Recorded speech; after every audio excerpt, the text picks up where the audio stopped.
दूसरी जानब वज़ीर दिफा ख्वाजा मोहम्मद आसिफ ने पीटीआई को बैनुल-अक़वामी साजिशों के मोहरे करार दे दिया। बोले शंघाई ताउन तंजीम के सरबराहान इकट्ठे हो रहे हैं। 2014 में धरना दिया गया, 9 मई का वाक़या हुआ। ये सब पाकिस्तान को अदम इस्तेहकाम करने की कड़ी है। मुल्क को यरगमाल बनने नहीं देंगे। इक़्तिदार आने जाने की चीज़ है, किसी की मिरास नहीं। बानी पीटीआई इक़्तिदार से महरूम हो गया तो 9 मई बर्पा कर दिया।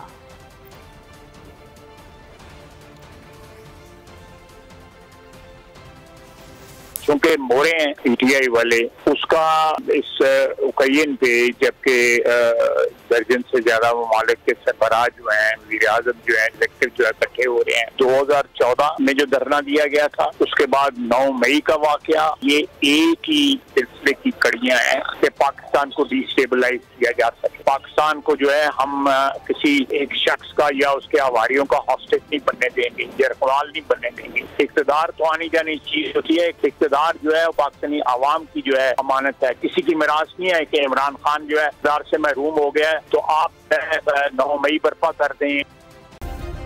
सब्सक्राइब करें और बेल दबाएं ताकि कोई खबर रह न जाए।